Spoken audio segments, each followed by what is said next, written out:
Hello everybody, my name is Edson and welcome. What you're watching right now is episode 25 of my FIFA 13 Road to Division 1 Ultimate Team series.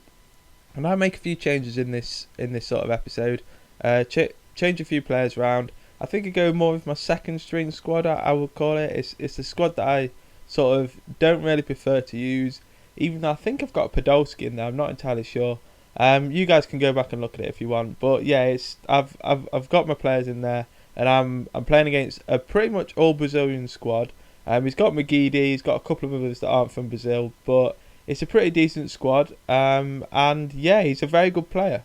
And I struggled against this guy. He seemed to, I don't know, every time I play against a squad with quite a lot of Brazilians in, the guy normally always seems to be very skillful. And this guy was, and he sort of, he knew like instantly how to play against me, because the way to play against me is to sort of hold off, and not go straight sprinting down the pitch like I do. If you hold off, I will eventually commit, and I'm trying to sort of like I'm trying to counter that now. I feel like since I first started playing FIFA online, I don't really commit to challenges as much straight away. Even though like there I get pulled out of position, and that's one of the main things on FIFA. If you get pulled out of position, your defenders, one of your back four, it's not so. Always try and do it with your CDM. Make him run around a lot. If your CM is back, then make him run around as well. The right and left mids possibly don't really pull them out of position, but definitely run around with your CDM. Never pull your centre backs out of position, which is what I seem to always do. I'm trying to sort of change that up now though. I'm trying not to do that anymore. And yeah, it seems to be working, but in this one, this guy sort of knew how to counter me. So it turned out to be a very close game.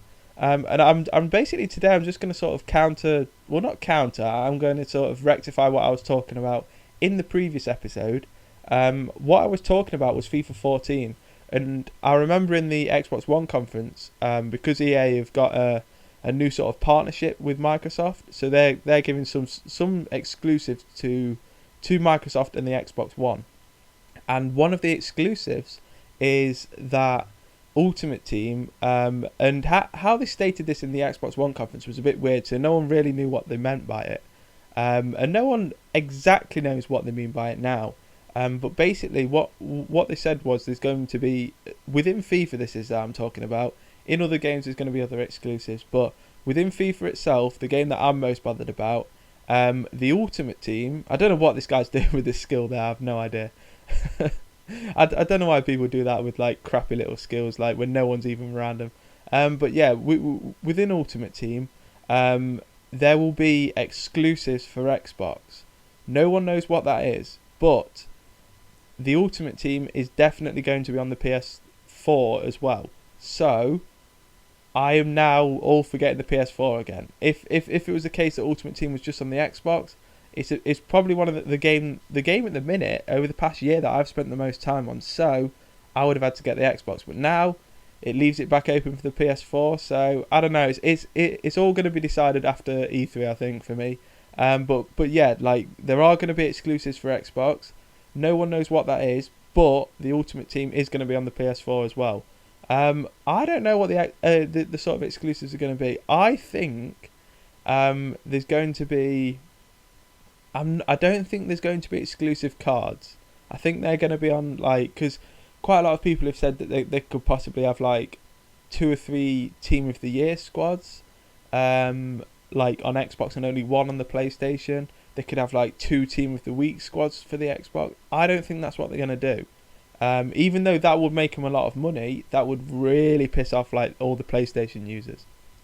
What I think they will do is there will be more, not, I don't know whether it will be game modes or there'll be more like, you know, the online tournaments. I think there might be more online tournaments.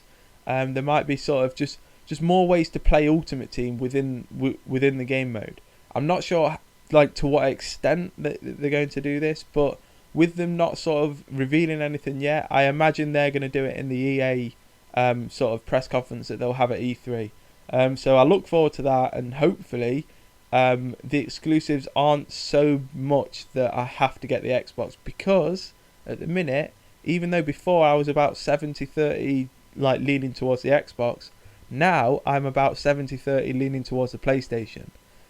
Simply because of the Kinect and the sensor that has to be always on, and that means the camera and audio feed is always on, and I'm just not cool with that. So if that is the case, I'm probably about 90 to 10% leaning towards the PlayStation. Unless they've got the same, then I'll just leave them both and just go on the PC.